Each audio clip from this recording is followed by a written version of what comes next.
आजुनी सैभं गुर प्रसाद जप। आद सच जुगाद सच है भी सच, नानक होसी भी सच। कबीर मेरी सिमरनी रसना ऊपर नाम। आद जुगादी सगल भगत ताको सुख विश्राम। कबीर मेरी जात को सबको हंसने हार। बलिहारी इस जात को जह जप्यो सिरजनहार। अब तो जाई चढ़े सिंहासन, मिले हैं सारंग पानी। राम कबीरा एक भय हैं, को ना सकै पहचानी। कबीर मन निर्मल पिया जैसे गंगा नीर। पाछे लागो हर फिरे कहत कबीर कबीर। राजान राज पानाम पान देवान देव उपमा महान ਸਾਹਿਬ श्री गुरु ग्रंथ साहब जी की पावन पवित्र गोद विच बैठ के गुरबाणी कीर्तन गुरबाणी की विचार सरवण कर रही गुरु प्यारी गुरु सवारी साध संगत जी, थोड़े समय वास्ते आपां होर भगत कबीर जी की बाणी की विचार दे नाल अते उन्हां दे जीवन के इतिहास के नाल जुड़िए। उस तो पहला मेरे कलगीधर सच्चे पातशाह जी के कोलों बख्शिश दे विच मिली हुई फतेह सारे ही प्यार सत्कार निमरता के नाल गज गज के बुलंद करो। वाहिगुरु जी का खालसा वाहिगुरु जी की फतेह। सत्संगी जनों, भगत कबीर जी का जन्म बनारस के अंदर पिता नीरू जी के गृह विखे माता नीमा जी की कुख तो सन 1398 में होया। मेरे गुरु नानक देव सच्चे पातशाह जी के अवतार धरन तो पहला तकरीबन 71 साल पहला भगत कबीर जी का जन्म होया। कबीर जी के जन्म के वास्ते अलग अलग विचार हैं। 3 मत हैं भगत कबीर जी के जन्म के परथाएं। एक मत यह है कि भगत कबीर जी का जन्म एक ब्राह्मणी कुआरी कन्या के पेट तो पैदा होया, क्योंकि रामानंद जी के कोल वो बच्ची आई, उसने नमस्कार की ते भगत रामानंद जी ने सेंस पा कह दिता कि बेटी पुत्रवती होवे। तो उस कन्या के पेट तो कुआरी कन्या के पेट तो बच्चे का जन्म होया, जिस बच्चे नूं उस ब्राह्मणी ने कीता कि बनारस के अंदर काशी के अंदर लहर तारा तलाब के उपर छड़ दिता अते उत्थों नीरू ते नीमा ने चक्या जो मुसलमान सी ते उन्होंने पालना पोषणा की। एक मत ये बोलता है ते इतिहासकारों ने चिंतन करके विद्वानों ने चिंतन करके ये गल कही, क्योंकि उस वक्त ब्राह्मण ही नाम जप सकते सन, ब्राह्मणों की ही पूजा प्रतिष्ठा होंदी सी। इस करके उन्होंने कीता कि उन्होंने एक बस गाथा बना ली, एक कहानी बना ली कि इसका जिहड़ा जन्म है, कबीर का जिहड़ा जन्म है, ये ब्राह्मणी के पेट तो होया है। मैं बेनती करा, दूसरा मत ये बोलता है वो है कबीर पंथी। कबीर पंथी ये कहते हैं कि लहर तारा तलाब के उपर कमल फुल के उपर कबीर जी का अवतरण होया कि उन्होंने किसी माँ के पेट तो जन्म नहीं लिया, कमल फुल के उपर उन्हों का अवतरण होया।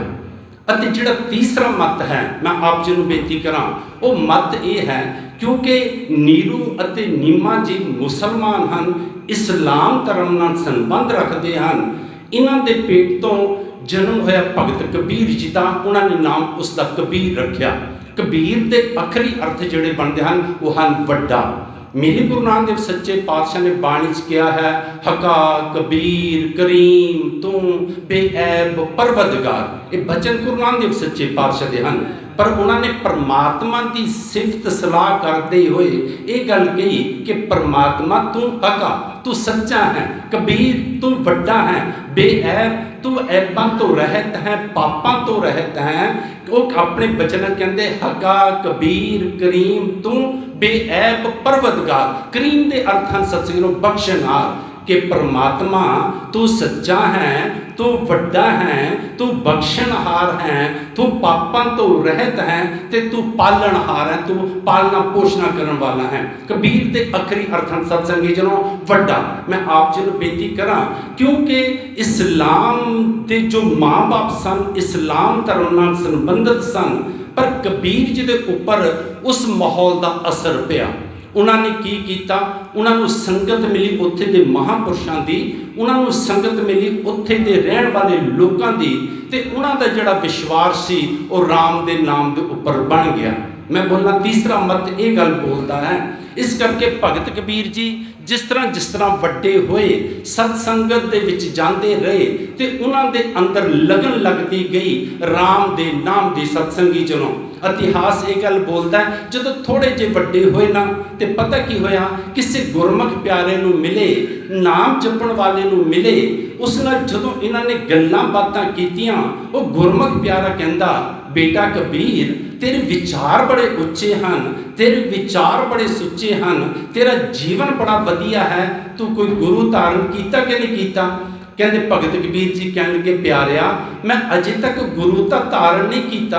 कहते जो उन्होंने आख्या कि गुरु धारण नहीं किया, अग्यों गुरमुख प्यारे ने रब के प्यारे ने एक गल कह दी कि कबीर गुरु धारण किए तो बिना मुक्ति नहीं मिलेगी, आवागमन के चक्कर तो तू नहीं निकल सकेगा। अंदर तड़प जाग पई कि मैं गुरु धारण करना है। सुचे सन, विद्वान सन सत्संगियों। भगत कबीर जी मैं आप जी ने बेनती करा दुनियावी पढ़ाई उन्होंने कोई नहीं की, पर परमात्मा के नाम का चिंतन करके सत्संगत सतगुर चटसाल है जित हर गुण सिखा।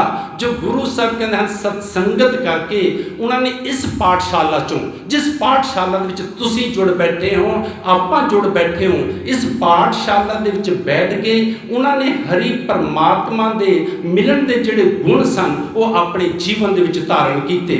फिर उन्होंने मन का संकल्प बनया कि हुण मैं गुरु धारण करा, तो मन के आया कि आखिरकार गुरु कहूँ धारण करा। उन्होंने मन के आया कि जेकर इस वक्त कोई पूर्ण गुरु इस कांसी के अंदर है तो वो रामानंद जी हैं जो उन्होंने गुरु धारण किया ना। भाई साहब भाई गुरदास जी ने पूरा प्रसंग लिखा है। वो एक बरकत बनारसी रहिंदा रामानंद गुसाई अमृत वेले उठ के जांदा गंगा नावण ताई अगों ही तय जाए के लम्मा प्या कबीर तथाई पैरी टुंब उठा लिया बोलो राम सिख समझाई जू लोहा पारस चूहे चंदन वास निम महकाई पशु प्रेतों देव कर पूरे सतगुरु दी वडियाई अचरज नु अचरज मिले विस्माते विस्माद मिलाई चरना चरदा नीचरों गुरमुख बाणी अकड़ कढ़ाई राम कबीरे भेद न पाई। ये भाई साहब भाई गुरदास जी ने वो शब्द अंकित किया। उहदे विच अखीर च उन्होंने कबीर जी की अवस्था का भी जिक्र किया तो गुरु किवें धारण करना पिया उहदा भी जिक्र किया। मैं आप जी को बेनती करा सत्संगी जनों भगत कबीर जी के मन च आया कि रामानंद जी तो ब्राह्मण हैं और नीवी जाति वालों किसी को उपदेश नहीं देंदे हैं। दास ने जोड़ा पहला श्लोक पढ़िया ना क्योंकि कबीर जी इन्ने क्रांतिकारी हैं सत्संगी जनों। मैं बेनती करा 15 भगत सारे ही बहुत अच्छे हैं पर उतना क्रांतिकारी कोई नहीं है जितने कि भगत कबीर जी हैं। क्योंकि भगत कबीर जी ਨੂੰ ਆਪਣੇ ਜੀਵਨ ਦੇ ਵਿੱਚ ਬਹੁਤ ਗੱਲਾਂ ਸੁਣਨ ਨੂੰ ਮਿਲੀਆਂ। ਕਿਸੇ ਨੇ ਕਹਿ ਦਿੱਤਾ ਤੂੰ ਮੁਸਲਮਾਨ ਹੈ, ਰਾਮ ਰਾਮ ਜਪ ਰਿਹਾ ਹੈ, ਕਿਸੇ ਨੇ ਕਹਿ ਦਿੱਤਾ ਤੇਰੀ ਜਾਤ ਦਾ ਹੀ ਨਹੀਂ ਪਤਾ, ਕਿਸੇ ਨੇ ਕਹਿ ਦਿੱਤਾ ਤੂੰ ਨੀਵੀਂ ਜਾਤ ਦਾ ਹੈ। पर भगत कबीर जी ने ताही तो अपने बचन च क्या कहते, कबीर मेरी जात को, कहते जिहड़ी मेरी जात है ना जुलाहा जात, कहते सबको हसनेहार, कहते सारे हसते हैं कि कबीर नीवी जाति च पैदा होया है। पर भगत कबीर जी कहते बलिहारी इस जात को, कहते मैं इस जात तो भी बलिहार जाता है। जै जपियो कहते परवतगार सिरजनहार, कहते जिहड़ी जात दे विच मैं परमात्मा दा नाम जप के कहते उस परमात्मा दे विच अभेद हो गया हाँ। बेनती करा भाई साहब भाई गुरदास जी कहते होए बरकत बनारसी रहिंदा रामानंद गुसाई, कहते रामानंद जी गुसाई जड़े सन कहते वो की सन, कहते बनारस दे विच रहिंदे सन। कहते उधर भगत कबीर जी ने हुण पता की सोचिया कि मैं गुरु दा रामानंद जी नूं धारण करना है। उन्होंने मन के विच आया कि जे मैं सीधा गुरु धारण करन जांदा हाँ तो हो सकता है रामानंद जी मेरी जात करके मैनू जवाब दे देन। कहते उन्होंने ढंग पता की वरत्या, कहते उन्होंने मन च सोचिया कि रामानंद जी रोज सवेरे उठ के मणिकार का जो उत्थे दा एक सत्संगी जनो तीरथ है, तीरथ के ऊपर जो है सत्संगी जगह मणिकारण का, उत्थे उस तीरथ के उपर जाके वो इशनान करते हैं। उस घाट के उपर 84 घाट हैं बनारस के अंदर। मणिकार का तीर्थ जड़ा है उन्होंने महान घाटों के विचों एक घाट गिनिया जाता है। तो दास ने जदों उसका चिंतन किया, दास ने जदों उत्थे जाके दर्शन किए, हर वक्त उस घाट के उपर कोई ना कोई अर्थी 24 घंटे जलती रहती है। इस करके लोग उत्थे सत्संगी जदों अंत समय उत्थे की करते हैं कि जिहड़े इंसान बनारस दे विच शरीर त्याग जाते हैं उन्हां दा संस्कार उत्थे कीता जांदा है। रामानंद जी उस घाट दे उपर अमृत वेले इशनान करन आंदे सन। कबीर जी ने पता की कीता, मन च सोचिया कि गुरु ता रामानंद जी नूं धारण करना है। चलो आपां पौड़ियां ते लेट जाते हाँ, रब किरपा करेगा ये जदों मेरे शरीर नूं स्पर्श करनगे तो उदों कुछ बोलणगे। कहंदे उही गल होई भाई साहब भाई गुरदास जी कहंदे होए बरकत बनारसी रहिंदा रामानंद गुसाई, अमृत वेले उठ के जांदा गंगा नावण ताई, अगों ही ते जाए के लम्मा पिया कबीर ते थाई। कहते कबीर जी पौड़ी के उपर लेट गए। कहते जदों कहते इशनान करके रामानंद जी आए ना, कहते मुँह हनेरा सी, अजे पता नहीं सी चल रहा, ज़्यादा चानन सी। कहते रामानंद जी का चरण ना कबीर जी के सिर नूं वज्जिया। कहते जदों सिर नूं वज्जिया रामानंद जी ने सह सुभा कह दिता, उठ राम के राम को। कहते जदों ये वचन आखे ना रामानंद जी ने, बस अब कबीर जी ने अपने मन च धारण कर लिया कि मैनू रामानंद जी ने गुरमंत्र दे दिता है, मेरा जिहड़ा गुरमंत्र है वो राम है। सत्संगी जी हुण मैं बेनती करा अगे भाई साहब भाई गुरदास जी कहते ये जिहड़ी घटना घटी ना, कहते एक घटना पता किस तरह की घटी। कहते जो लोहा पारस छूहे चंदन वास निम महकाई। कहते एक घटना इस तरह की घटी, कहते जिमें किसी लोहे नूं पारस छू जावे। मैं बेनती करा जदों पारस लोहे नूं छूंदा है ना, 8 धातां नूं जदों छूंदा है उहनूं सोना बना दिंदा है। कहते जिस तरह की एक घटना घटी, कहते एक घटना इस तरह की सी, कहते जिस तरह पारस लोहे नूं छू जाती है, चंदन वास निम महकाई। निम कौड़ी बड़ी हुंदी है पर उन्होंने चंदन का संग मिल जाए तो उहदे विच भी खुशबू आ जाती है। हुण अगे भाई साहब जी कहते अचरज नूं अचरज मिले, विस्मादे विस्माद मिलाई। अचरज हुंदा हैरान करन वाली, कहते एक घटना तो हैरान करन वाली है। आम अज इंसान नूं कहो कि फलाने गुरमुखां दी फलाने ने संगत की थी तो उहदे जीवन दे विच इन्नी छेती तब्दीली आ गई, वो कहेगा जी किवें आ गई, ये किवें हो सकदा। मैं बेनती करा जदों पारस लोहे नूं छूंदा है कोई समा नहीं लगता, बस एक छिन्न दे विच उहनूं सोना बना दिंदा है। भाई साहब भाई गुरदास जी ने उदाहरण दी, कहते ये इवें दी गल है, कहते जिवें हैरान करन वाले नूं हैरान करन वाला मिल जाता है। कहते विस्मादे विस्माद मिलाई, कहते जिवें कोई विस्माद दे विच हुंदा ना, कहते उहनूं कोई मिल जाए तो दूजे जग्यासु नूं भी विस्माद दे विच लै जांदा है। कहंदे अचरज नूं अचरज मिले, विस्मादे विस्माद मिलाई। हुण भाई साहब कहंदे चरना चरदा नीचुरों, नीचुरों के अर्थ पता की हैं सत्संगी नूं? आत्मा। कहंदे जदों इंसान नाम जपदा है ना, कहंदे फिर कहंदे आत्मा दे विच एक झरना झरना शुरू हुंदा है, जिन्हों गुरु साहब बाणी च कहंदे हैं चिम चिम बरसे अमृत धारा, मन पीवै सुन शब्द विचारा। इत्थे भाई साहब कहंदे झरना झरदा नीचरों, कहंदे गुरमुख बाणी अकड़ कढ़ाई। कहंदे जदों इंसान दे अंदरों आत्मा दे विचों नाम जपदे जपदे झरना झरना शुरू हो जाता है। कहंदे फिर वो गुरमुखां दी बाणी, उन्हां गुरमुखां दे बोल पता किस तरह के हो जाते हैं। कहंदे जिहड़ा जीवन उन्हां नूं कोई मिलिया, जिसका जीवन अनकड़ा है, कहंदे ओहदे जीवन नूं भी उन्हां दे बोल कड़ के रख दिंदे हन। अखीर च भाई साहब कहंदे राम कबीरे भेद ना पाई। कहंदे उस अवस्था दे विच पहुंच गए जिथे राम जी ते कबीर जी दे विच, पाप परमात्मा दे विच ते कबीर दे विच कोई अंतर नहीं रह गया। मैं बेनती करां हुण जदों उन्होंने इस अवस्था दे विच पहुंचे ना, ते सत्संगी जदों फिर उन्होंने बाणी उचारनी शुरू की।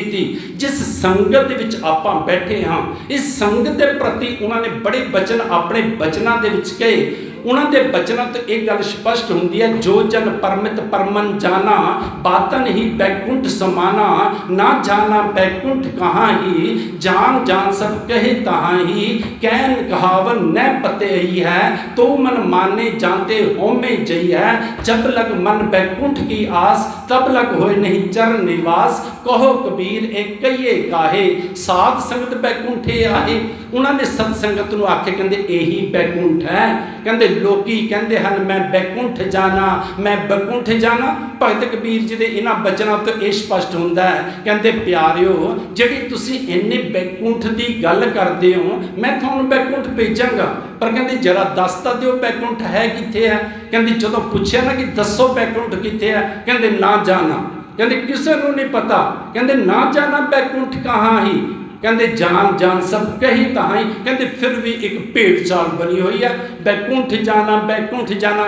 जदों तुहाडे वर्गे प्रेमियां ने पूछया होएगा, जदों उन्होंने इन्ने क्रांतिकार वचन कहे होणगे, तो तुहाडे वर्गे प्रेमियां ने पूछया होएगा ना कि जी धर्म की दुनिया च इतनी बैकुंठ की चर्चा है, फिर वो बैकुंठ है कित्थे है। कबीर जी अखीर दी पंक्तियां कहंदे हन, कहो कबीर एक कहिए काहे, साध संगत बैकुंठे आहे। कहंदे जे मैनूं पुछदे हो, कहंदे बस सत्संगत ही बैकुंठ है। दास ने कई बारी अर्थ भी किए हैं, बैकुंठ दे एक कल्पनत जिहड़ा असी मन लिया कि सानू मरण तो बाद बैकुंठ मिलेगा, वैसे बैकुंठ के आखिरी अर्थ पता की बनते हैं, बै प्लस कुंठ। बै का मतलब सत्संग नूं छड्डना, त्यागना। कुंठ के अर्थ है खोटी मत, कि जिथे जाके खोटी मत का त्यागन हुंदा होवे, बस वही तो बैकुंठ है सत्संगी जनों। कहते जदों भगत कबीर जी ने ताही तो अपने बचनों के बचन कह दिते, कबीर एक करी आदि करी, आदि हूँ ते आद। कहते भगतन सेती गोष्ठे जो किन्नो सो लाभ। कहते भरावो प्यारिओ सत्संगत करो, कहते एक घड़ी करो, कहते एक घड़ी नहीं कर सकते, अद्धी घड़ी करो, कहते अद्धी नहीं कर सकते, उसकी अद्धी भाव 6 मिनट ही तुसीं सत्संग कर लवो, कहते तां भी तुहाडा पार उतारा हो जाएगा। कहते जदों बाणी उचारनी शुरू की ना, हुण भगत कबीर जी की उत्थे मानता बड़ी शुरू हो गई, उत्थे प्रभता शुरू हो गई। उत्थे अच्छियां अच्छियां जातियां वाले राजे महाराजे आके दंडवत बंद हुंदे। कहते जदों दंडवत हुंदे ना, हुण उत्थे दे जिहड़े ब्राह्मण सन ते सत्संगी जिहड़े काजी सन, उन्होंने फिर पुकार पुकार कहना शुरू कर दिता कि यह तो नीवी जाति का है, ये तो इशनान कोई महानता नहीं दिंदा। मैं बेनती करा सत्संगी जनों, बड़े सोहने उन्होंने बचन आख्या, कहते प्यारिया जे तू सोचदा है कि सिर्फ तू इशनान करके तेरा पार उतारा हो जाएगा, तो भगत कबीर जी ने अपने बचनों च पता की किया, कहते जल के मंजन जेकत होवे। मेरे इस बचन तो यह ना लेना कि मैं कोई तीर्थ इशनाना का खंडन करदा। तीर्थ अस्थाना की महानता है, पर सिर्फ एक सिफर की तरह है। पर जेकर कोई इंसान हरमंदर साहब गया, उत्थे जाके उन्हें इशनान किया पर नाम नहीं जपिया, उत्थे जाके उन्हें सेवा की पर नाम नहीं जपिया, तो मैं बेनती करा सिफर इकट्ठी करी गया। उन्हें की किया कि शरधा नहीं है, बस देखा देखी हरमंदर साहब किसी मित्र दोस्त के नाल चला गया, उत्थे जाके उन्हें चुब्बी भी लगा ली, पर अंदर शरधा नहीं है, अंदर नाम नहीं जपिया। उन्हें सिफर तो इकट्ठी कर ली, पर सत्संगी जो उन्होंने एका नहीं लगाया।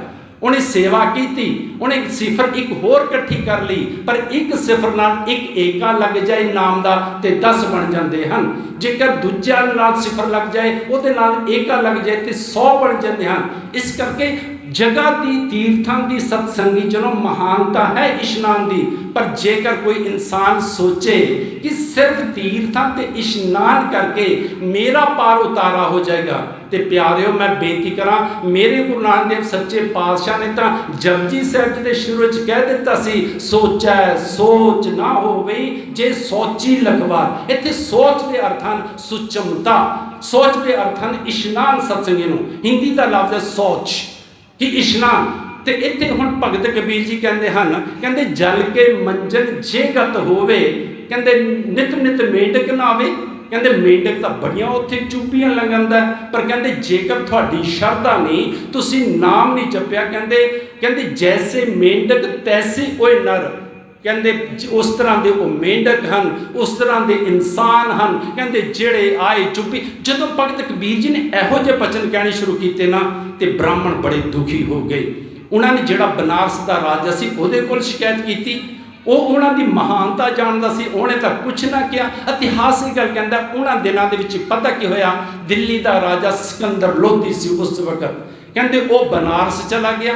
कहते हुण काजियां ते ब्राह्मणों ने जाके सिकंदर लोधी के कोल शिकायत कर दी कि एक कबीर है, वो कुछ कवितावां भी रचता है, तो लोग उहदियां कवितावां सुन सुन के पागल होए फिरते हैं। ना तो वो मुसलमानों के जिहड़े नियम पुरातन बने हुए हैं उन्होंने मनण नूं तैयार है। मैं बेनती करा, भगत कबीर जी ने उन्हों का खंडन भी किया काजियां का।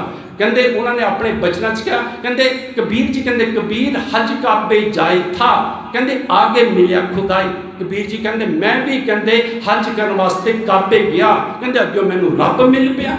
कबीर जी कहते हज काबे जाए था, आगे मिलिया खुदाए, कहते साई मुझसे लड़ परिया, कहते रब तो मेरे नाल लड़ पिया। कहते तुझ किन फरमाई गए, क्योंकि सत्संगी जनों काबे जाके हज करना पूरा उन्हों का सफल मन्निया जाता है कि जदों वो सारा हज करते हैं ना, अखीर दे विच किसी जानवर की बलि दिंदे हैं, गऊ की भी बलि दी जाती है।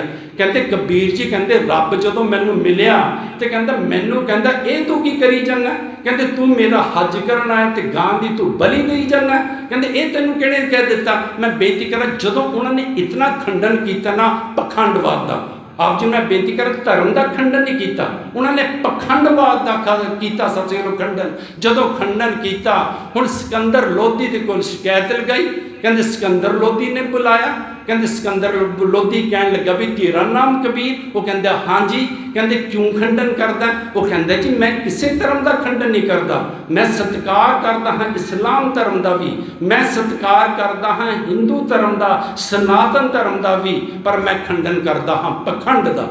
कहते ये जो कह रहे हैं ये बिल्कुल गल्लां सही नहीं हैं। कहते राजे ने पता की किया, जिमें राजे की बुद्धि होंदी है, कहते राजा कहता तेनू मौत की सज़ा दी जाएगी। भगत कबीर जी कहते तू मैनू कौन है सजा देने वाला, कहते मेरा खुदा मेरा परमात्मा, कहते जे उन्हें चाहा तो कहते वो मेरी जिंद जान बचा लेगा। कहते सिकंदर लोधी ने अपने सिपाही को आख्या इस तरह करो, इसनों ना संगलों के नाल बन के कहते गंगा दे विच रोड़ देवो। कहते जो उन्होंने संगलों नाल बन दिता गया, कहते गंगा के घाट से लैके उन्होंने बेड़े के विच बिठाया, कहते जो बेड़े च जाके बिठाया गंगा दियां लहर च जो सुटिया, भगत कबीर जी ने फिर जो उन्होंने बीती उन्होंने शब्द बाणी विच उच्चारण किया। कहते गंग गुसैन गहर गंभीर जंजीर बांध कर खरे कबीर, कहते मेरिया हत्थां पैरां नूं लोहे दियां कहते जंजीरां नाल जकड़ दिता गया मैनू।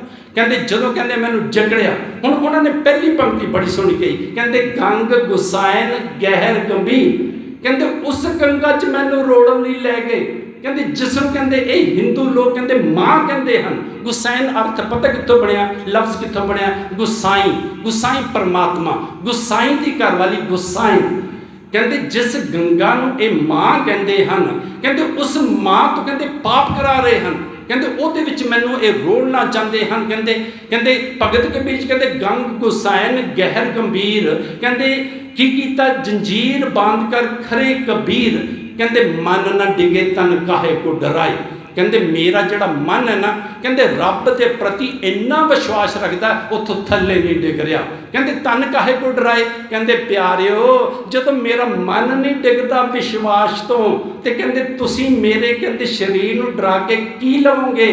ਕਹਿੰਦੇ ਪਤਾ ਕੀ ਹੈ, ਕਹਿੰਦੇ ਚਰਨ ਕਮਲ ਸਿਉ ਲਾਗੀ ਪ੍ਰੀਤ, ਕਹਿੰਦੇ ਮੇਰਾ ਮਨ ਪਤਾ ਕਿਉਂ ਨਹੀਂ ਡਿੱਗ ਰਿਹਾ, ਮੇਰਾ ਮਨ ਕਿਉਂ ਨਹੀਂ ਡੋਲ ਰਿਹਾ। ਕਹਿੰਦੇ ਜਿਹੜੀ ਮੇਰੀ ਅੰਦਰੋਂ ਲਗਨ ਲੱਗੀ ਹੋਈ ਹੈ ਨਾ, ਕਹਿੰਦੇ ਪਰਮਾਤਮਾ ਦੇ ਚਰਨਾਂ ਦੇ ਨਾਲ ਲੱਗੀ ਹੋਈ ਹੈ। ਚਰਨ ਕਮਲ ਸਿਉ ਲਾਗੀ ਪ੍ਰੀਤ। ਮੈਂ ਬੇਨਤੀ ਕਰਾਂ, ਇਸੇ ਕਰਕੇ ਤਾਂ ਪੰਜਵੇਂ ਪਾਤਸ਼ਾਹ ਤੱਤੀਆਂ ਤਵੀਆਂ ਤੇ ਬੈਠ ਗਏ, ਕਿਉਂਕਿ ਚਰਨ ਕਮਲ ਸਿਉ ਲਾਗੀ ਪ੍ਰੀਤ ਸੰਗੀ ਜਨੋ, ਅੰਦਰੋਂ ਜਿਹੜੀ ਲਿਵ ਹੈ ਉਹ ਪਰਮਾਤਮਾ ਦੇ ਚਰਨਾਂ ਨਾਲ ਲੱਗੀ ਹੈ। ਕਹਿੰਦੇ ਕਬੀਰ ਜੀ ਕਹਿੰਦੇ ਆਖਰਕਾਰ ਪਤਾ ਕੀ ਕੀਤਾ, ਕਹਿੰਦੇ ਉਹਨਾਂ ਨੇ ਮੈਨੂੰ ਗੰਗਾ 'ਚ ਸੁੱਟ ਦਿੱਤਾ। ਕਹਿੰਦੇ ਹੁਣ ਜਿਸ ਗੰਗਾ ਨੇ ਮੈਨੂੰ ਰੋੜਨਾ ਸੀ, ਜਿਸ ਗੰਗਾ ਦੀਆਂ ਲਹਿਰਾਂ ਨੇ ਕਹਿੰਦੇ ਮੈਨੂੰ ਉਸ ਦੇ ਵਿੱਚ ਡੁਬੋਣਾ ਸੀ, ਕਹਿੰਦੇ ਉਹਨਾਂ ਲਹਿਰਾਂ ਨੇ ਪਤਾ ਕੀ ਕੀਤਾ, ਕਹਿੰਦੇ ਗੰਗਾ ਕੀ ਲਹਿਰ ਮੇਰੀ ਟੁੱਟੀ ਜੰਜੀਰ, ਕਹਿੰਦੇ ਉਸ ਲਹਿਰਾਂ ਨੇ ਤਾਂ ਮੇਰੀਆਂ ਜੰਜੀਰਾਂ ਤੋੜ ਦਿੱਤੀਆਂ। ਕਹਿੰਦੇ ਮਿਰਗ ਛਾਲਾ ਪਰ ਬੈਠੇ ਕਬੀਰ, ਕਹਿੰਦੇ ਕਬੀਰ ਤਾਂ ਕਹਿੰਦੇ ਐਵੇਂ ਬੈਠਾ ਸੀ ਚੌਂਕੜੀ ਮਾਰ ਕੇ ਗੰਗਾ ਦੇ ਪਾਣੀ ਦੇ ਉੱਪਰ, ਕਹਿੰਦੇ ਜਿਵੇਂ ਕੋਈ ਭਗਤ ਮਿਰਗ ਛਾਲਾ ਦੇ ਉੱਪਰ ਬੈਠਾ ਹੁੰਦਾ। ਹੁਣ ਅਖੀਰ 'ਚ ਕਹਿੰਦੇ ਹਨ ਕਹਿ ਕਬੀਰ ਕੋ ਸੰਗ ਨਾ ਸਾਥ। ਜਦੋਂ ਉਹਨਾਂ ਨੂੰ ਕਿਸੇ ਨੇ ਪੁੱਛਿਆ ਹੋਏਗਾ ਕਿ ਭਗਤ ਜੀ ਤੁਸੀਂ ਕਿਵੇਂ ਬਚ ਗਏ, ਤੁਹਾਨੂੰ ਕਿਹਨੇ ਬਚਾ ਲਿਆ, ਤੇ ਅਖੀਰ 'ਚ ਭਗਤ ਕਬੀਰ ਜੀ ਪਤਾ ਕਹਿੰਦੇ ਕੋਹ ਗੰਭੀਰ। ਮੈਂ ਬੇਨਤੀ ਕਰਾਂ ਇੱਥੇ ਲਫ਼ਜ਼ ਹੈ ਗੰਭੀਰ। ਆਪ ਜੀ ਦੀ ਗਿਆਤ ਵਾਸਤੇ ਬੇਨਤੀ ਕਰਦੇ ਹਾਂ, ਸਾਹਿਬ ਸ਼੍ਰੀ ਗੁਰੂ ਗ੍ਰੰਥ ਸਾਹਿਬ ਜੀ ਦੇ ਵਿੱਚ ਅਲੱਗ-ਅਲੱਗ ਢੰਗ ਦੇ ਨਾਲ 591 ਵਾਰੀ ਕਬੀਰ ਸ਼ਬਦ ਆਉਂਦਾ ਹੈ, ਪਰ ਇੱਕ ਜਗ੍ਹਾ ਤੇ ਗੰਭੀਰ, ਇਸ ਸ਼ਬਦ ਦੇ ਵਿੱਚ ਗੰਭੀਰ ਕਿਆ ਹੈ, ਇੱਕ ਜਗ੍ਹਾ ਤੇ ਆਉਂਦਾ ਹੈ ਗੰਭੀਰ ਰਹਿ। ਇੱਥੇ ਕਹਿੰਦੇ ਕਹਿ ਕਬੀਰ ਕੋ ਸੰਗ ਨਾ ਸਾਥ। ਜਦੋਂ ਲੋਕਾਂ ਨੇ ਪੁੱਛਿਆ ਉਹਨੂੰ ਕਹਿੰਦੇ ਪਿਆਰਿਓ ਇੱਕ ਗੱਲ ਦਾ ਧਿਆਨ ਰੱਖੋ, ਜਦੋਂ ਇਸ ਤਰ੍ਹਾਂ ਦੀ ਕਿਤੇ ਆਪੱਤੀ ਆ ਜਾਏ ਨਾ, ਇਸ ਤਰ੍ਹਾਂ ਦਾ ਦੁਖਾਂਤ ਕਿਸੇ ਇਨਸਾਨ ਦੇ ਉੱਪਰ ਆ ਡਿੱਗੇ, ਕਹਿੰਦੇ ਕੋਈ ਵੀ ਸੰਗ ਸਾਥ ਨਹੀਂ ਦਿੰਦਾ ਹੈ। ਕਹਿੰਦੇ ਕਹਿਤ ਗੰਭੀਰ ਕੋ ਸੰਗ ਨਾ ਸਾਥ, ਕਹਿੰਦੇ ਪਤਾ ਕਿ ਜਲ ਥਲ ਰਾਖਨ ਹੈ ਰਘੁਨਾਥ। ਕਹਿੰਦੇ ਜੇਕਰ ਕੋਈ ਪਾਣੀ ਦੇ ਵਿੱਚ ਵੀ ਤੇ ਧਰਤੀ ਦੇ ਉੱਪਰ ਵੀ ਕੋਈ ਰਾਖੀ ਕਰਦਾ ਹੈ ਨਾ, ਕਹਿੰਦੇ ਉਹ ਰਘੁਨਾਥ ਹੈ, ਉਹ ਪਰਮਾਤਮਾ ਹੈ। ਕਬੀਰ ਜੀ ਬਚ ਗਏ। ਕਹਿੰਦੇ ਲੋਕਾਂ ਨੇ ਜਾ ਕੇ ਰਾਜੇ ਨੂੰ ਕਿਹਾ ਸਿਕੰਦਰ ਲੋਧੀ ਨੂੰ ਕਿ ਉਹ ਤਾਂ ਗੰਗਾ ਦੀਆਂ ਲਹਿਰਾਂ ਚੋਂ ਬਾਹਰ ਨਿਕਲਿਆ, ਉਹ ਤਾਂ ਜਿਹੜੀਆਂ ਲੋਹੇ ਦੇ ਸੰਗਲ ਪਾਏ ਸਨ, ਤੂੰ ਪਵਾਏ ਸਨ, ਉਹ ਗੰਗਾ ਦੇ ਵਿੱਚ ਜਾ ਕੇ ਉਹ ਵੀ ਟੁੱਟ ਗਏ ਹਨ। ਕਹਿੰਦੇ ਰਾਜੇ ਨੂੰ ਬੜਾ ਗੁੱਸਾ ਆਇਆ, ਕਿਉਂਕਿ ਅਹੰਕਾਰੀ ਹੁੰਦੇ ਹਨ। ਤੇ ਸਤਸੰਗੀ ਨੂੰ ਕਹਿੰਦੇ ਉਸਨੇ ਪਤਾ ਕੀ ਕੀਤਾ, ਸਤਸੰਗੀ ਨੂੰ ਕਹਿੰਦੇ ਇਸ ਤਰ੍ਹਾਂ ਕਰੋ ਇਹਨੂੰ ਹੁਣ ਸਾੜ ਦਿਓ। ਕਹਿੰਦੇ ਸਾੜਨ ਦੇ ਵਾਸਤੇ ਕਹਿੰਦੇ ਜਦੋਂ ਲੈ ਕੇ ਗਏ, ਕਹਿੰਦੇ ਅੱਧੀਆਂ ਲੱਕੜਾਂ ਥੱਲੇ ਵਿਛਾ ਦਿੱਤੀਆਂ, ਵਿੱਚ ਕਬੀਰ ਜੀ ਨੂੰ ਲੰਮਿਆਂ ਪਾ ਦਿੱਤਾ, ਉੱਪਰੋਂ ਕਹਿੰਦੇ ਲੱਕੜਾਂ ਕਹਿੰਦੇ ਅੱਗ ਲਗਾ ਦਿੱਤੀ। ਕਹਿੰਦੇ ਅੱਧੇ ਪੌਣੇ ਘੰਟੇ ਤੋਂ ਬਾਅਦ ਸ਼ਾਮ ਨੂੰ ਉਹਨਾਂ ਸੋਚਿਆ ਕਿ ਹੁਣ ਅੱਗ ਠੰਡੀ ਹੋ ਗਈ ਹੋਏਗੀ, ਕਹਿੰਦੇ ਕਬੀਰ ਜੀ ਜਲ ਗਏ ਹੋਣਗੇ। ਪਰ ਇਤਿਹਾਸ ਕਹਿੰਦਾ ਕਹਿੰਦੇ ਜਦੋਂ ਆ ਕੇ ਰਾਖ ਦੇ ਉੱਪਰ ਪਾਣੀ ਪਾਇਆ ਨਾ, ਕਹਿੰਦੇ ਜਦੋਂ ਫਰੋਲਣ ਲੱਗੇ ਤਾਂ ਵਿੱਚੋਂ ਕਬੀਰ ਜੀ ਉਵੇਂ ਹੀ ਬੈਠੇ ਸਨ, ਚੌਂਕੜਾ ਮਾਰ ਕੇ। ਕਬੀਰ ਜੀ ਦੂਜੀ ਵਾਰੀ ਵੀ ਬਚ ਗਏ। ਕਹਿੰਦੇ ਲੋਕਾਂ ਨੇ ਜਾ ਕੇ ਸਿਕੰਦਰ ਲੋਧੀ ਨੂੰ ਕਿਹਾ ਕਿ ਅੱਗ ਨੇ ਵੀ ਨਹੀਂ ਉਹਨੂੰ ਸਾੜਿਆ। ਮੇਰੇ ਪੰਜਵੇਂ ਪਾਤਸ਼ਾਹ ਨੇ ਬਾਣੀ 'ਚ ਕਿਹਾ ਨਾ, ਗੁਰ ਕਾ ਸ਼ਬਦ ਬਸੇ ਜੀ ਨਾਲੇ। ਹਾਂ, ਪਰ ਜੀ ਆਪਾਂ ਵੀ ਸ਼ਬਦ ਜਪਦੇ ਹਾਂ, ਆਪਾਂ ਵੀ ਵਾਹਿਗੁਰੂ ਵਾਹਿਗੁਰੂ ਕਰਦੇ ਹਾਂ, ਪਰ ਜੀ ਦੇ ਨਾਲ ਨਹੀਂ ਅਜੇ ਵਸਿਆ। ਜੀ ਦੇ ਨਾਲ ਜਦੋਂ ਵਸ ਗਿਆ ਨਾ, ਫਿਰ ਤਾਂ ਸੱਚੇ ਨੂੰ ਦੁੱਖ ਆਵੇਗਾ ਤਾਂ ਵੀ ਜੀ ਨਾਲ ਵਸਿਆ ਹੋਵੇਗਾ, ਦੁੱਖ ਆਵੇਗਾ ਫਿਰ ਵੀ ਇਨਸਾਨ ਕਹੇਗਾ ਤੇਰਾ ਸ਼ੁਕਰ ਸਤਸੰਗੀ ਨੂੰ। ਬਸ ਉੱਥੋਂ ਪਤਾ ਚੱਲ ਜਾਂਦਾ, ਜਦੋਂ ਦੁੱਖ ਵਿੱਚ ਵੀ ਇਨਸਾਨ ਰੱਬ ਦਾ ਸ਼ੁਕਰ ਕਰਦਾ, ਉਦੋਂ ਸਮਝ ਲੈਣਾ ਕਿ ਗੁਰ ਕਾ ਸ਼ਬਦ ਬਸੈ ਜੀ ਨਾਲੇ। ਹੁਣ ਮੇਰੇ ਗੁਰੂ ਪਾਤਸ਼ਾਹ ਕਹਿੰਦੇ ਜਿਨ੍ਹਾਂ ਦੇ ਜੀ ਨਾਲ ਵਸ ਗਿਆ, ਕਹਿੰਦੇ ਜਲ ਨਹੀਂ ਡੁੱਬੈ, ਕਹਿੰਦੇ ਉਹਨਾਂ ਨੂੰ ਫਿਰ ਪਾਣੀ ਨਹੀਂ ਡੁੱਬਦਾ, ਕਹਿੰਦੇ ਤਸਕਰ ਨਹੀਂ ਲਵੇ, ਕਹਿੰਦੇ ਕੋਈ ਚੋਰ ਚੁਰਾ ਨਹੀਂ ਸਕਦੇ, ਭਾਈ ਨਾ ਸਕੇ ਜਾਲੇ, ਕਹਿੰਦੇ ਅੱਗ ਉਹਨਾਂ ਨੂੰ ਸਾੜ ਨਹੀਂ ਸਕਦੀ ਹੈ ਜਿਵੇਂ ਬਿਧੀ ਚੰਦ ਨੂੰ ਨਹੀਂ ਸੀ ਸਾੜਿਆ ਸਤਸੰਗੀ ਜਨੋਂ। ਕਹਿੰਦੇ ਜਦੋਂ ਜਾ ਕੇ ਰਾਜੇ ਨੂੰ ਦੱਸਿਆ, ਕਹਿੰਦੇ ਰਾਜਾ ਹੋਰ ਕਰੋਪ ਹੋ ਗਿਆ। ਕਹਿੰਦਾ ਇਸ ਤਰ੍ਹਾਂ ਕਰੋ, ਕਹਿੰਦੇ ਇਸ ਨੂੰ ਕਹਿੰਦੇ ਪੋਟਲੀ ਇਹਦੀ ਬਣਾ ਦਿਓ ਬੰਨ ਕੇ, ਕਹਿੰਦੇ ਹਾਥੀ ਨੂੰ ਸ਼ਰਾਬ ਪਿਆ ਦਿਓ, ਕਹਿੰਦੇ ਉਹਦੇ ਅੱਗੇ ਜਾ ਕੇ ਸੁੱਟ ਦਿਓ। ਅਤੇ ਉਹਦੇ ਉੱਪਰ ਮਹਾਵਤ ਬਿਠਾ ਦਿੱਤਾ ਗਿਆ। ਭਗਤ ਕਬੀਰ ਜੀ ਨੇ ਆਪਣੇ ਸ਼ਬਦਾਂ ਵਿੱਚ ਬਕਾਇਦਾ ਇਹਨਾਂ ਦਾ ਜ਼ਿਕਰ ਕੀਤਾ ਹੋਇਆ। ਭਗਤ ਕਬੀਰ ਜੀ ਕਹਿੰਦੇ ਕਿਆ ਅਪਰਾਧ ਸੰਤ ਹੈ ਕੀਨਾ, ਕਹਿੰਦੇ ਆਖਰਕਾਰ ਸੰਤ ਨੇ ਅਪਰਾਧ ਕੀ ਕਰ ਲਿਆ, ਕਹਿੰਦੇ ਗੁਨਾਹ ਕੀ, ਕਹਿੰਦੇ ਗਲਤੀ ਕਰ ਲਈ, ਉਹ ਤਾਂ ਨਾਮ ਜਪਾਉਂਦਾ ਹੈ, ਲੋਕਾਂ ਨੂੰ ਕਹਿੰਦੇ ਰੱਬ ਦੇ ਮਾਰਗ ਤੇ ਚਲਾਉਂਦਾ ਹੈ। ਕਹਿੰਦੇ ਕਿਆ ਅਪਰਾਧ ਸੰਤ ਹੈ ਕੀਨਾ, ਬਾਤ ਪੋਟ ਕੁੰਚਰ ਕੋ ਦੀਨਾ, ਕਹਿੰਦੇ ਜਿਹਦੀ ਪੋਟਲੀ ਬਣਾ ਕੇ ਕਹਿੰਦੇ ਹਾਥੀ ਦੇ ਅੱਗੇ ਸੁੱਟ ਦਿੱਤੀ ਗਈ। ਹੁਣ ਮੈਂ ਬੇਨਤੀ ਕਰਾਂ ਅਗਲੀ ਪੰਕਤੀ 'ਚ ਪਤਾ ਭਗਤ ਕਬੀਰ ਜੀ ਨੇ ਕਿਹਾ, ਕਹਿੰਦੇ ਕੁੰਚਰ ਪੋਟ ਲੈ ਲੈ ਨਮਸਕਾਰੇ, ਕਹਿੰਦੇ ਮਹਾਵਤ ਉਹਦੀ ਸੁੰਡ ਦੇ ਉੱਪਰ ਉਹਦੇ ਮੱਥੇ ਦੇ ਵਿੱਚ ਕਹਿੰਦੇ ਸੱਟ ਮਾਰਦਾ ਕਿ ਤੂੰ ਅੱਗੇ ਚੱਲ, ਉਹਨੂੰ ਕੁਚਲ। ਪਰ ਕਹਿੰਦੇ ਹਾਥੀ ਪਤਾ ਕੀ ਕਰਦਾ, ਕਹਿੰਦੇ ਉਹ ਜਿਹੜੀ ਮੇਰੀ ਪੋਟਲੀ ਬਣਾਈ ਹੋਈ ਹੈ ਨਾ, ਕਹਿੰਦੇ ਉਹਨੂੰ ਵੀ ਨਮਸਕਾਰਾਂ ਕਰ ਰਿਹਾ ਹੈ।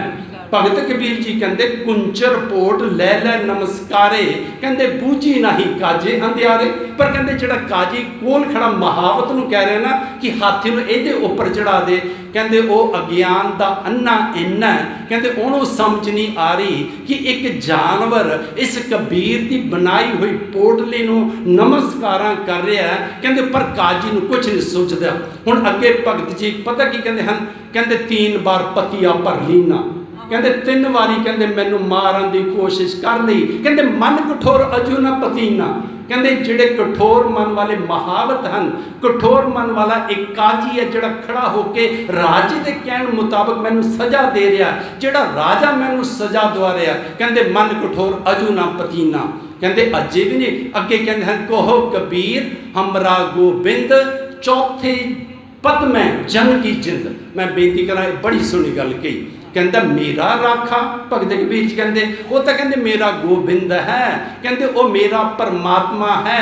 ਪਰ ਕਹਿੰਦੇ ਪਿਆਰੋ ਇੱਕ ਗੱਲ ਦਾ ਧਿਆਨ ਰੱਖਿਓ, ਜਿਹੜਾ ਜਨ ਹੈ, ਜਿਹੜਾ ਨਾਮ ਜਪਣ ਵਾਲਾ ਨਾ, ਕਹਿੰਦੀ ਉਹਦੀ ਜਿਹੜੀ ਜਿੰਦ ਹੈ ਨਾ, ਜਿਹੜੀ ਜਾਨ ਆ ਉਹ ਚੌਥੇ ਪਦ ਵਿੱਚ ਹੁੰਦੀ ਹੈ। ਹੁਣ ਮੈਂ ਆਪ ਜੀ ਨੂੰ ਥੋੜਾ ਜਿਹਾ ਗਿਆਤ ਕਰਾ ਦੇਵਾਂ ਕਿ ਚੌਥਾ ਪਦ ਕੀ ਹੈ। ਤੁਸੀਂ ਕਹੋਗੇ ਸਤਸੰਗੀ ਜਨੋ 3 ਗੁਣ ਹਨ, ਰਜ ਗੁਣ, ਤਮ ਗੁਣ, ਸਤ ਗੁਣ। ਇਹ ਤਿੰਨੋਂ ਹੀ ਮਾਇਆ ਪਰਮਾਤਮਾ ਦੀ ਮੰਨੀ ਗਈ ਹੈ।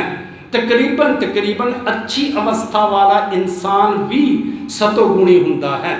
ਇਹਨਾਂ ਗੁਣਾਂ ਦੇ ਵਿੱਚੋਂ ਸਭ ਤੋਂ ਨਿਖਿਤ ਗੁਣ ਹੈ ਤਮੋਗੁਣੀ, ਕਿ ਅੰਦਰ ਤਮਾ ਹੋਣੀ ਸਤਸੰਗੀ ਜਨੋ। ਦੂਜੀ ਰਜੋਗੁਣੀ, ਜਿਹੜੇ ਥੋੜਾ ਰਾਜਿਆਂ ਦੀ ਤਰ੍ਹਾਂ ਜੀਵਨ ਬਤੀਤ ਕਰਨਾ, ਪਰ ਅੰਦਰ ਵਾਸ਼ਨਾਵਾਂ ਉਵੇਂ ਹੀ ਹੋਣੀਆਂ।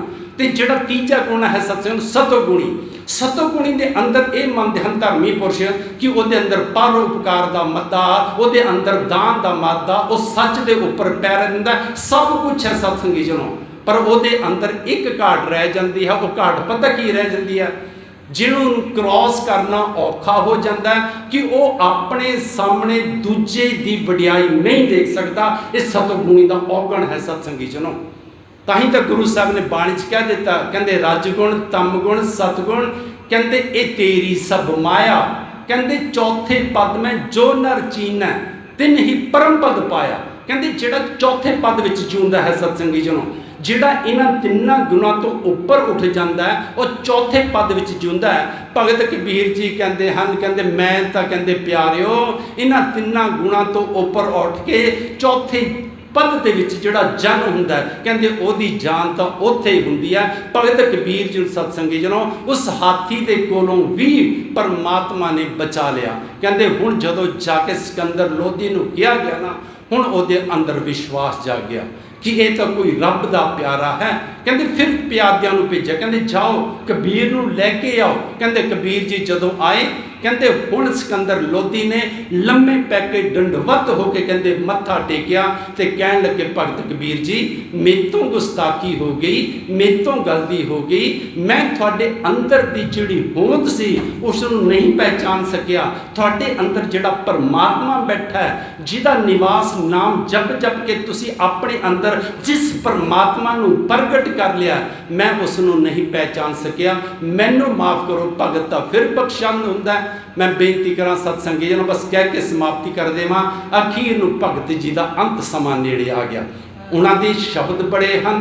ਮੈਂ ਆਪ ਜੀ ਨੂੰ ਬੇਨਤੀ ਕਰਾਂ ਕਿ 224 ਸ਼ਬਦ ਹਨ 243 ਸਲੋਕ ਹਨ, 52 ਅੱਖਰੀ ਉਹਨਾਂ ਦੀ ਬਾਣੀ ਹੈ, ਤਿੱਥੀ ਉਹਨਾਂ ਦੀ ਬਾਣੀ ਹੈ, ਸਤਵਾਰ ਉਹਨਾਂ ਦੀ ਬਾਣੀ ਹੈ। ਤਕਰੀਬਨ ਸਾਰੇ ਰਲਾ ਕੇ 541 ਸ਼ਬਦ ਹਨ 17 ਰਾਗਾਂ ਦੇ ਵਿੱਚ।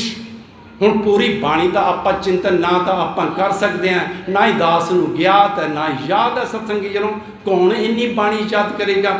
ਪਰ ਜਦੋਂ ਉਹਨਾਂ ਦਾ ਅੰਤ ਸਮਾਂ ਆ ਗਿਆ ਨਾ, ਜਾਂਦੇ ਜਾਂਦੇ ਜਿਹੜਾ ਇੱਕ ਹੋਰ ਪਖੰਡ ਚੱਲਦਾ ਸੀ ਬਨਾਰਸ ਦੀ ਧਰਤੀ ਦੇ ਉੱਪਰ, ਉਹਨਾਂ ਨੇ ਸੋਚਿਆ ਕਿ ਮੈਂ ਤਾਂ ਚਲੀ ਜਾਣਾ ਹੈ, ਇਹ ਵੀ ਗੱਲ ਮੈਂ ਲੋਕਾਂ 'ਚ ਪ੍ਰਗਟ ਕਰ ਜਾਵਾਂ। ਕਿਉਂਕਿ ਉਦੋਂ ਇਹ ਗੱਲ ਸੀ ਕਿ ਜਿਹੜਾ ਇਨਸਾਨ ਜ਼ਿੰਦਗੀ ਭਰ ਪਾਪ ਕਰਦਾ ਰਿਹਾ ਉਹ ਬਨਾਰਸ ਦੀ ਧਰਤੀ ਤੇ ਮਰ ਜਾਏ, ਕਿਉਂਕਿ ਸ਼ਿਵਪੁਰੀ ਮੰਨੀ ਜਾਂਦੀ ਹੈ। ਇਹ ਕਹਿੰਦੇ ਹਨ ਕਿ ਇੱਥੇ ਸ਼ਿਵ ਜੀ ਦਾ ਜਨਮ ਹੋਇਆ, ਪਰ ਉਹਦੇ ਆਪੋਜ਼ਿਟ ਮੰਨਿਆ ਗਿਆ ਹੈ ਮਗਹਰ ਦੀ ਧਰਤੀ, ਜਿਹਨੂੰ ਗਣੇਸ਼ ਦੀ ਧਰਤੀ ਮੰਨਿਆ ਗਿਆ ਕਿ ਜਿਹਦਾ ਜਨਮ ਗਣੇਸ਼ ਦਾ ਉੱਥੇ ਹੋਇਆ। ਉਦੋਂ ਇਹ ਕਹਿੰਦੇ ਸਨ ਇਨਸਾਨ ਨੇ ਜ਼ਿੰਦਗੀ ਭਰ ਪਾਪ ਕੀਤੇ ਹੋਣ ਤੇ ਉਸ ਕਾਂਸ਼ੀ ਵਿਖੇ ਮਰ ਜਾਏ, ਬਨਾਰਸ ਵਿਖੇ ਮਰ ਜਾਏ, ਉਹ ਸਿੱਧਾ ਸਵਰਗਾਂ ਨੂੰ ਚਲੇ ਜਾਂਦਾ ਹੈ। ਤੇ ਜੇਕਰ ਇਨਸਾਨ ਨੇ ਜਪ ਵੀ ਕੀਤਾ, ਤਪ ਵੀ ਕੀਤਾ, ਬੰਦਗੀ ਵੀ ਕੀਤੀ, ਦਾਨ ਪੁੰਨ ਵੀ ਕੀਤਾ ਤੇ ਮਗਹਰ ਦੀ ਧਰਤੀ ਤੇ ਮਰ ਜਾਏ ਤੇ ਉਹ ਖੋਤੇ ਦੀ ਜੂਨ 'ਚ ਪੈ ਜਾਂਦਾ। ਕਬੀਰ ਜੀ ਨੇ ਆਖਿਆ ਮੈਂ ਤਾਂ ਜਾਣਾ ਹੀ ਆ, ਇਹਨਾਂ ਨੂੰ ਜਾਂਦੇ ਜਾਂਦੇ ਇਹ ਵੀ ਸਪਸ਼ਟ ਕਰ ਜਾਵਾਂ।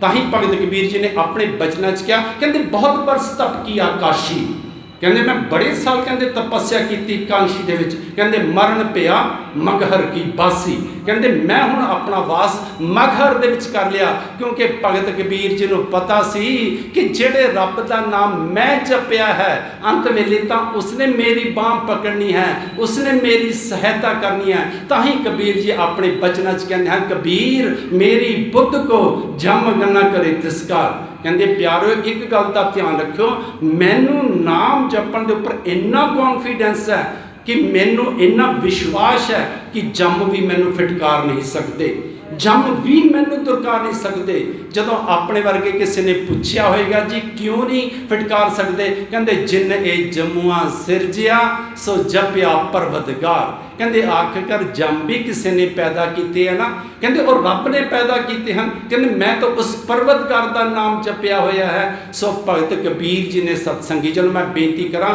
ਤਕਰੀਬਨ ਇਤਿਹਾਸ ਇਹ ਗੱਲ ਕਹਿੰਦਾ ਹੈ 120 ਸਾਲ ਉਮਰ ਹੋਈ ਹੈ ਉਹਨਾਂ ਦੀ, ਤੇ ਤਕਰੀਬਨ ਸਨ 1518 ਦੇ ਵਿੱਚ ਉਹਨਾਂ ਨੇ ਮਗਹਰ ਦੀ ਧਰਤੀ ਦੇ ਉੱਪਰ ਆਪਣੇ ਪੰਜ ਭੂਤਕ ਚੋਲੇ ਦਾ ਤਿਆਗਨ ਕੀਤਾ ਹੈ।